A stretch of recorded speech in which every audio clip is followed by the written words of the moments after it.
अ, सृष्टि के लिए एक लड़का देखा है। वो लोग शाम को उसे देखने आने वाले हैं। और हाँ माँ, एक खुशखबरी, मैं और पापा मिलकर एक नया बिजनेस ट्राई कर रहे हैं। शाम को लड़का आता है, सांवले रंग का। सृष्टि को तो बिल्कुल भी पसंद नहीं आता।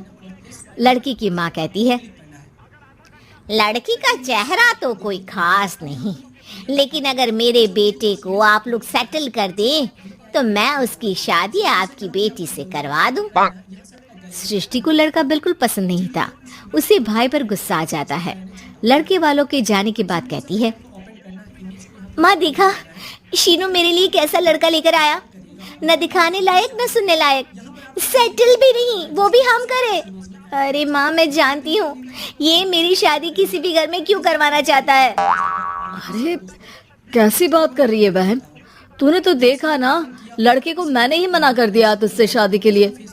जिसने लड़का बताया था उसने उसकी बहुत तारीफ की थी। बात आई गई हो जाती है, लेकिन सृष्टि का मन शांत नहीं होता। क्या करूँ, कुछ समझ में नहीं आ रहा। मेरी शादी हो गई तो ये लोग पूरी प्रॉपर्टी शीनू के नाम कर देंगे। मेरे हाथ तो कुछ लगेगा ही नहीं। तभी सृष्टि को आइडिया आता है। वो किसी वकील को फोन करती है। जी देखिए, अगर आपके मम्मी पापा का तलाक हो जाता है तो आपके पिता की आधी प्रॉपर्टी आपकी माँ के नाम हो जाएगी। फिर उसे वो किसी को भी दे सकती है। सृष्टि अब माँ को बेटे के खिलाफ भरती है। माँ, शीनू पर नजर रखा करो। वो जिस लड़की के प्यार में है ना, वो शादीशुदा है। यहाँ आएगी, सारा पैसा, रुपया, जमीन, जायदाद सब हड़प लेगी। पापा का भी हाल तुमसे छुपा नहीं है। ऐसा ना हो कि मैं और आप एक दिन सड़क पर भीख मांगे। हे भगवान, मैं तो जीते जी मर जाऊंगी अगर ऐसा हो गया तो। ऐसा हो गया नहीं माँ, ऐसा ही होगा। अभी समय है, आगे का सोच लो। मैं तो कहती हूँ पापा से आधी प्रॉपर्टी लेकर अलग हो जाओ। पापा की आधी प्रॉपर्टी भी हम लोगों को अगर मिल जाती है ना, तो अगले 7 जन्म सफल समझो। बेचारी माँ बेटी के कहने पर पति से तलाक लेकर अलग हो जाती है। सृष्टि अब पैसों से गाड़ी और अपने दूसरे महंगे शौक पूरे करने लगी। उसके दोस्त भी उसके पैसे इस्तेमाल करते। सृष्टि, कल तुम कहाँ थी? मैं सारा दिन घर पर अकेली थी। तो मैं क्या करूं? मैंने ठेका तो नहीं लिया है ना तुम्हें संभालने का। माँ को सृष्टि से ये उम्मीद नहीं थी। वो बैठकर रोने लगती है।